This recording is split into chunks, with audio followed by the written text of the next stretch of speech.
En este vídeo vamos a abrir con un par de titulares. Uno de ellos es la Fed, que comunica que es la Gran Depresión solo que el doble de peor.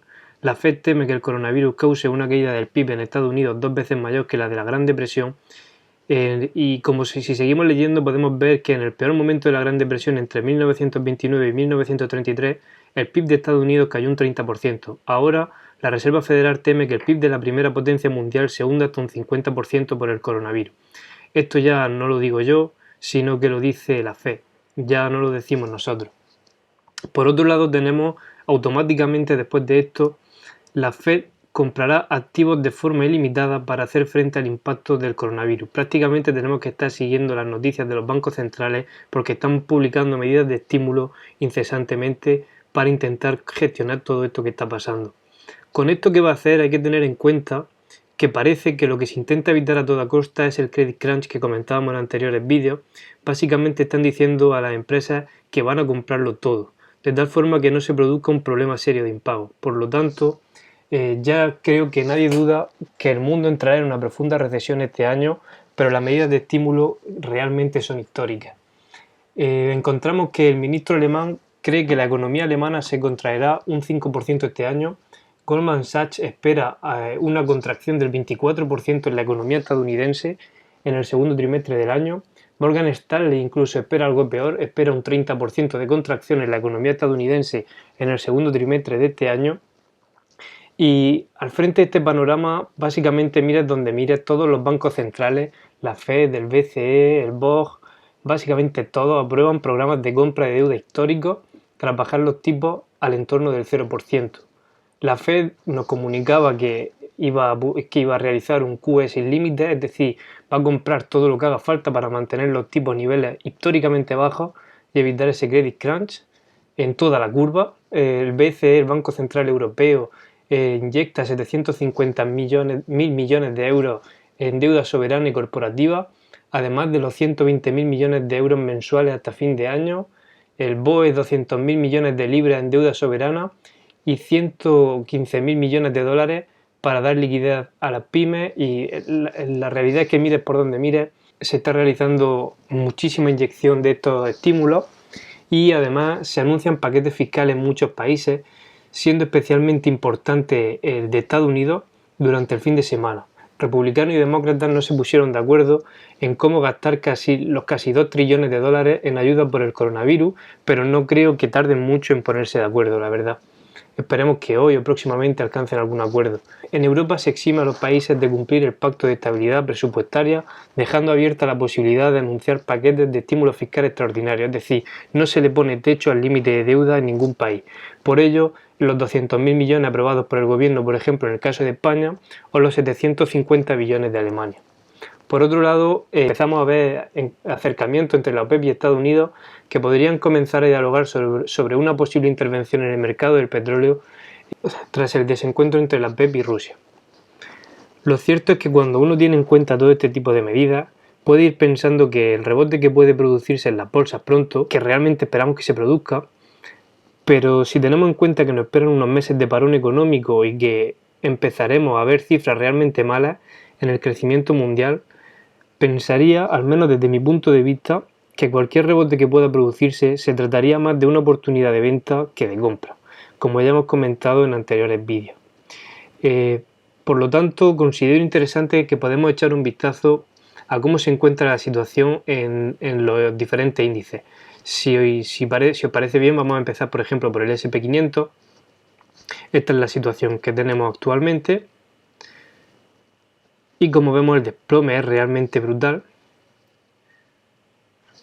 Y tras esta cantidad de paquetes de estímulos que se están inyectando, vamos a bajar, por ejemplo, un gráfico, como ya os comenté, 4 horas o incluso horario para poder analizar toda esta caída que nos deja. Y lo que estamos buscando es que la secuencia de máximo y mínimo empiece a cambiar. Por ahora no encontramos ninguna expectativa de rebote en gráfico horario en el S&P, pero en el DAX, por ejemplo, la situación es diferente. También es cierto que ha caído bastante más el DAX que el S&P. lo que esperamos es que esta secuencia de máximo y mínimo empiece a cambiar. Mientras tanto, la tendencia a la baja sigue activa. Si vamos, por ejemplo, a un gráfico semanal, que ahora mismo es como lo estamos analizando, si cogemos toda la caída, esperamos que el rebote sea tan sustancial como para llegar, gracias a todas estas medidas de estímulo, a esos 2.794 puntos que corresponden entre el 38 y el 50% de corrección de toda la caída. Pero por ahora ya digo que no se aprecia un cambio de secuencia. Desde aquí lo que podríamos esperar sería que se retomasen las caídas, como ya comentábamos en anteriores vídeos, como por ejemplo el del crack del 2020. Ya que en estas caídas tan bruscas considero que nadie se ha escapado del mercado, todos se han comido la caída, la gran mayoría de los fondos, y por lo tanto rebotes que puedan dar un respiro y amortiguar esas pérdidas, considero que podrían aprovechar para conseguir liquidez de cara a esas nuevas caídas, y por lo tanto una vez que se empieza a vender en esta zona, lo que nos quedaría sería, pues lo comentado, retomar las caídas. Si vamos, por ejemplo, al gráfico del DAX, encontramos que ese rebote ya se está produciendo desde la directriz de largo plazo y desde esa zona de soporte.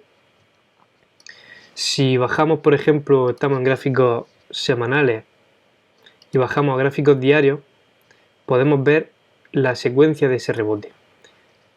Todo este rebote creo que tendría sentido hasta ese 38-50% nuevamente, desde donde espero que más o menos desde esta zona volvamos a retomar esa caída.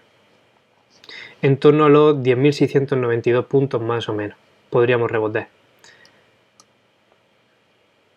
No tenemos que perder de vista la estructura que estamos trabajando, ese gran doble techo que aún no se ha cumplido, y que si vemos que aunque los rebotes sean realmente fuertes, que porcentualmente hablando pueden ser muy grandes, no quiere decir que vayamos a tener una vuelta a nube, sino que desde ahí podríamos ver de nuevo una continuación en las caídas, y más teniendo en cuenta lo que nos puede quedar en el SP, como ya hemos comentado en anteriores vídeos. Si vemos, por ejemplo, el petróleo, aquí tenemos la situación actual de muy largo plazo y vemos que el petróleo ha llegado a cotizar en cotas en torno a los $10, y es muy probable que vayamos a visitar esa cota nuevamente. Lo cierto es que desde hace tiempo llevamos registrando una tendencia a la baja, hemos roto una estructura que estaba marcando máximos y mínimos crecientes, de repente empezamos a marcar máximos y mínimos decrecientes, y pese a que podamos tener ciertos rebotes en el mercado, considero que lo más probable es que vayamos a visitar nuevamente esa zona de los 13, 14, incluso 10. Habría que tenerla como referencia. Por lo tanto, cualquier rebote sería aprovechable para vender. Si vemos, por ejemplo, el gráfico del oro, el oro sí que presenta una buena estructura alcista, desde muy largo plazo hasta corto plazo. Y comentábamos en anteriores vídeos que si teníamos correcciones hacia cotas de entre 38 y 50, había que aprovechar para comprar. Y si os fijáis, hemos ido directamente a ese soporte, y desde ahí fijaros qué gran impulso está cogiendo el oro. A largo plazo creo que podemos ir a máximo histórico. Ya comentamos que toda esta gran corrección básicamente se podía deber a los margin calls que se producen en los agentes que están tremendamente apalancados y por lo tanto necesitan cerrar posiciones, o ellos lo que hacen es cerrar posiciones que iban bien, como por ejemplo el oro, para subvencionar posiciones que iban mal ante caídas tan bruscas como por ejemplo la del S&P 500, aportando liquidez para que no cierren sus posiciones. Por lo tanto, el oro considero que va a ir al alza, ¿de acuerdo? Si vemos, por ejemplo, el caso del IBEX, hemos entrado en esa zona de soporte muy importante a largo plazo, y desde donde podríamos ver, gracias a estos grandes estímulos, ciertos rebotes en los índices, en el índice del IBEX 35. ¿Hasta dónde? Pues nuevamente, si trazamos FIBO de esa caída, considero que ese 38,50 serían los niveles más probables de rebote, que básicamente coincidiría con esos 7.938 puntos del IBEX. Por lo tanto, los rebotes, si os fijáis, pueden ser muy fuertes. Podría frenarse en los 7.597 porque tenemos una resistencia, pero los rebotes son bastante fuertes a niveles porcentuales, que no quiere decir que después no podamos volver a retomar las caídas.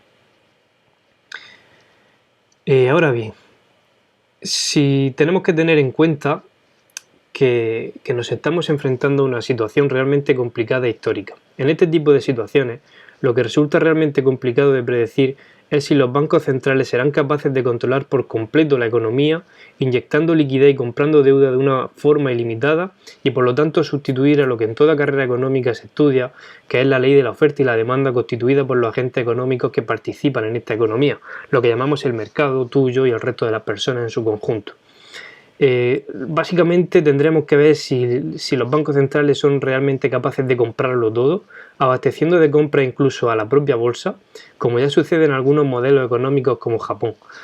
Ahora bien, si miramos la economía japonesa, vemos que constantemente se encuentra con crecimientos muy bajos e incluso intentando evitar la deflación. Por lo tanto, es una situación extremadamente complicada y muy difícil de predecir, por lo que intentaremos compartir la información lo más rápido posible con vosotros para ir haciéndonos una idea de lo que va surgiendo en este día a día. Como siempre, gracias por ver el vídeo. Queremos quedarnos con la idea general, al menos desde mi punto de vista, que los rebotes no son una vuelta en V, sino que es muy probable que después de ahí volvamos a ver caídas cuando empecemos a ver realmente los resultados que vamos a obtener después de este parón económico tan brutal. Y como siempre, suscríbete al canal si te gusta este tipo de contenido y activa la campanita para que te lleguen las notificaciones de las nuevas publicaciones. Un saludo y suerte con vuestras inversiones.